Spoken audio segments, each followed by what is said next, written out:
was just breaking out. It was like really just breaking out. I mean, the Monday Night Wars was big and everything, but it was also the beginning of the commercialism of it and everything. And henceforth, like we say, nerd herders. The definition of nerd is something that Dr. Seuss created, something that you're passionate about. And this was passionate by people in a very much smaller quantity. It wasn't as mainstream. It wasn't covered everywhere. It wasn't covered by everything. So it was much more mainstream. And henceforth, it makes it nerd, it makes it geek. But you know what? Oh, my God, it was so good. Costa, thanks so much for calling in and walking down memory lane with us, buddy. All right, no problem, guys. I'm punching out. Awesome, thank you. And I think I know who this is. 401, you're on the air with the Nerd Herders. 4, 2, 6, 8. Who do we appreciate? Go Nerd Herders, 90 minutes. Woo! Awesome. How you doing, John? Great. My favorite moment, to be honest, I think would be the number one legendary feud and matches that were ever made in the history of wrestling, and that's between Hogan and Randy Savage. You would never get tired of one match when they ever debuted. Yep. And exactly, the Mega Powers, before they united, they had some great matches. Then they united for a year, and then afterwards, Hogan and Mach, the two most iconic figures of the 80s.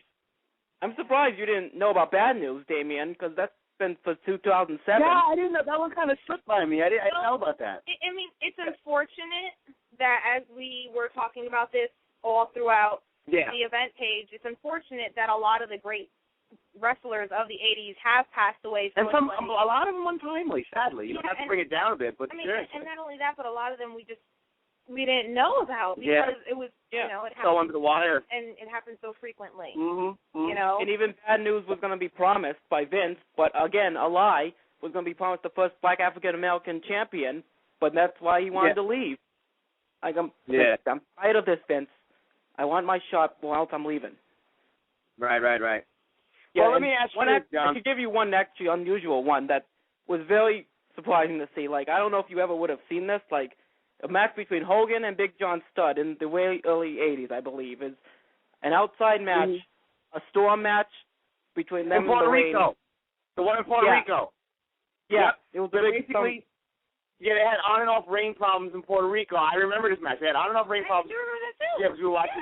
Yeah. They had on and off rain problems in Puerto Rico, and John Studd puts Hogan in a bear hug, and all of a sudden it is downpouring rain like no tomorrow. Yeah. It is like 2 inches of water are on top of the ring, and I'm not even exaggerating this. It's like 2 inches of water on the ring. I definitely remember that, John. That was amazing.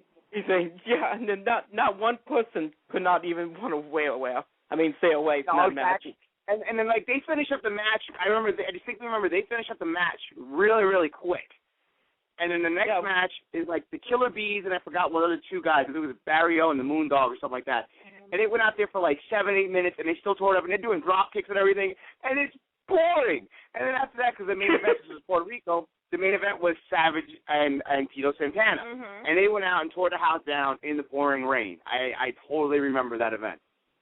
That would be the only way to make it these days better, if they go outside in the rain for a house show or something.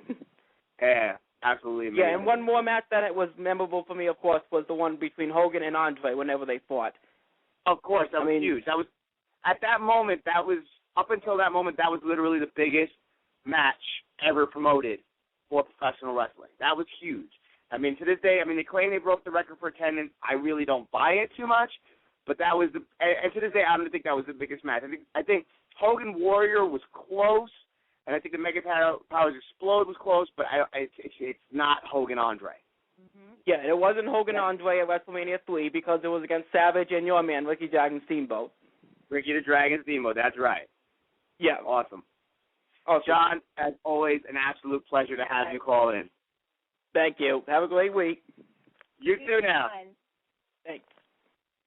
It is really a good thing we have pushed to 90 minutes. I know I'm being really quiet in this entire episode. I love listening to this all, and it's making me realize why I love wrestling. Because, I've been like, bleh, when it comes to wrestling TV lately, and it's like, hearing all of this and just thinking back to the memories, oh my God, I love what I'm doing. I love where I'm working. I love what I've done. I've done stuff with I'm doing stuff with each of them. I've worked with Ring of Honor. I've worked with Legendary Headbangers recently. But you know what? Stop with the whoring. Anyway, nonetheless, the point I'm trying to make the point I'm trying to make is, you and I have said this multiple times. I think the Disturbed Dreams duo was definitely born in the wrong era. Mm-hmm. That was the era we needed to be in. Absolutely, we needed to be in. Oh, God. We've had so many conversations about fantasy matchups that we could have had. Mm-hmm. It was amazing. Okay, well, back to the list. With the rest of everybody's List of the phone lines have calmed down a little bit. And to everybody else's, answers and Yep. our subjects.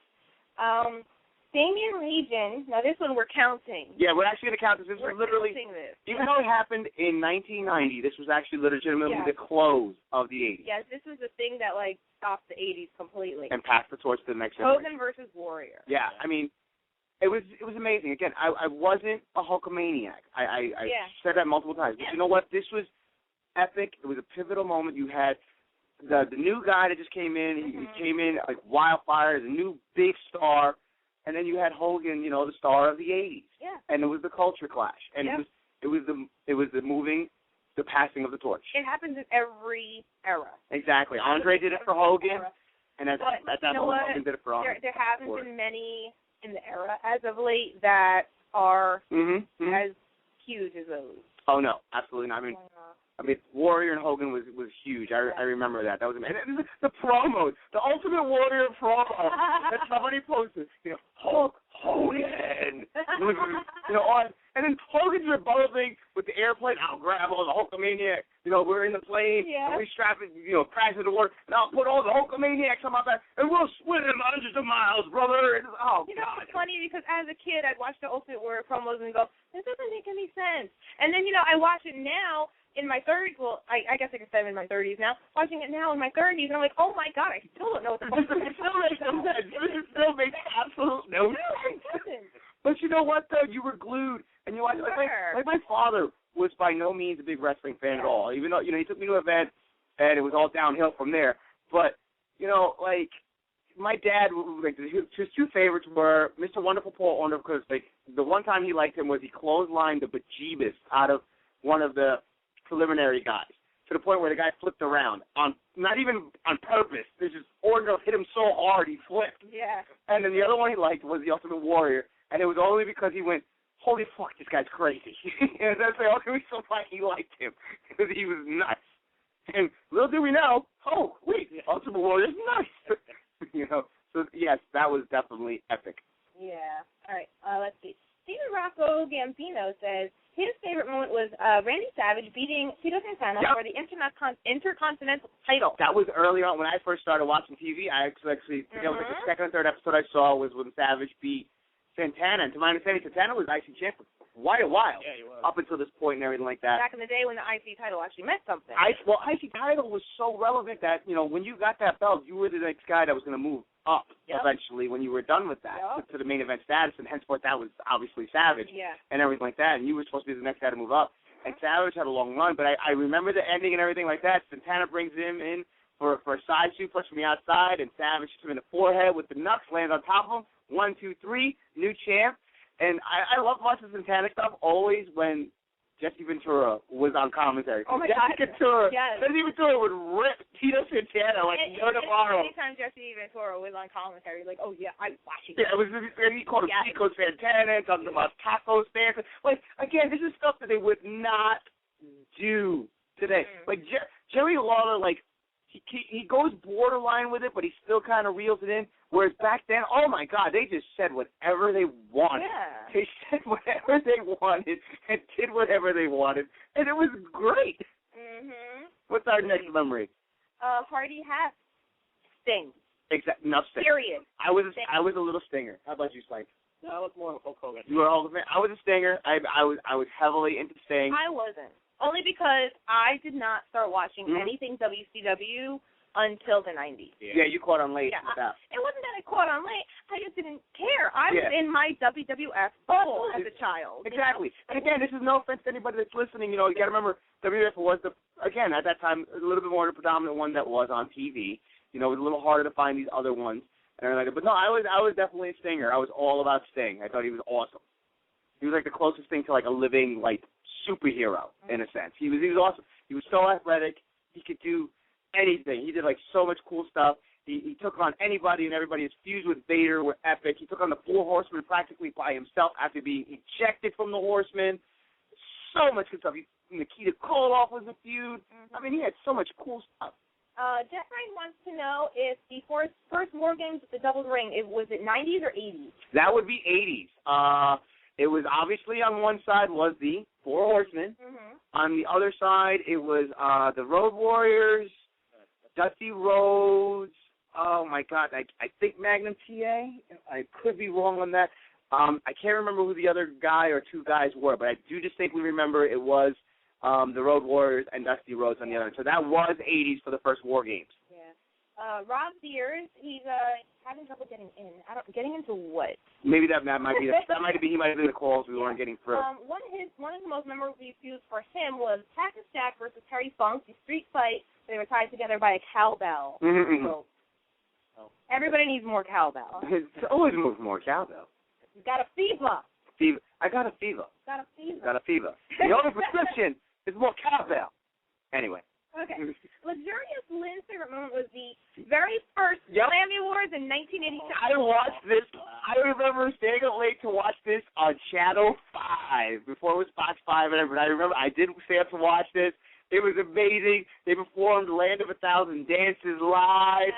So Rick Rude comes up and wins it. I think he won like Newcomer of the Year award or something like that. Best Body. He comes out and he does a whole striptease and BG comes out with the towel and everything. It was so good. I mean, I'm so disappointed when they do the Slammies now. It's not like like that anymore. Like it was because it was a show in itself. It was so good. It was a little thing. Oh God, I miss that so much. The Slammy Awards. Oh boy. Going down the list. Going down. Kevin Full's favorite wrestling moment is Hyper's Pit, in which he's like, Hogan, you're bleeding. That was when the big reveal. That was the big reveal. When Heenan comes out, interrupts Hogan, and says, you've been ducking this man, you've been dodging this man, and lo and behold, the man he's talking about, his best friend, Andre the Giant. Yeah. And I remember everybody going, whoa. Dun, dun, dun, dun. Hogan had a lot of people turn on him. They must have been a reason for that. Andre. He couldn't keep a friend. The only friend Tugboat. I think the only one that never turned on him was Hillbilly Jim. And like Junkyard Dog or whatever. Beefcake didn't turn on him, correct? No, but I mean, I don't know how much you can count. He turned on Beefcake later, but that's 90s. Later, yeah. But like that was like so big and so epic, and Andre rips the Hulkamania shirt and scratches him with the cross and everything like that. And also, this is also the beginning inklings of Piper making his full good guy turn too, if you remember. It was a little slight, he just came back from doing They Live, he had a long, and he had someone swooning. I used to keep a photo of Roddy Piper in my wallet as a kid, and none of my friends in elementary school watched wrestling except for me, so I used to keep a picture of him. He's an older guy. There's my fixation. So, and I had a picture of him in my wallet, my little, Sanrio wallet, and I would show all the girls, like, this is my boyfriend. Oh, God. And how old were you? Oh. How old are you saying this guy is your boyfriend? I was really little. And then the greatest thing is this. This is the question I have to ask you to show you how naive all of us were at that age in the 80s or whatever the case may be. Okay. How much did the other girls believe you that this is your boyfriend? You know what? They really didn't. Oh, they didn't? Okay, no, they didn't. Ultra Warrior just chimed in to fill up Rob Beer's question for the War Games. No, that was Jeff Raines. I'm sorry, Jeff Raines. I'm sorry. The first War Games was as follows, according to Ultra Warrior. It was the Four Horsemen and J.J. Dillon versus the Road Warriors, Dusty Rhodes, Nikita Koloff, and Paul Ellering. Oh, there you go. Those were your teams. Yes. And we got another caller. Call me a butthead for saying that. Yeah. 201, you're on the air with Nerd Herders. What's your name and where are you calling from? I think we all know who this is. How you guys doing? Hey, boss man. How you doing? Hey, what's up? Not much. I was born in '88, so obviously I didn't get to experience the magic that was the 1980s wrestling as it was unfolding. But, if I need good wrestling, just something over the top, I would always watch 80s wrestling. I mean, it's funny because you can still watch it years later and still get the vibe of how epic everything was at that time. Yeah, it's still good. It still resonates. And, I don't even have a favorite moment. I just, I mean, agree with me if you will, and disagree with me if you will. In the 1980s, this is something that's also missing.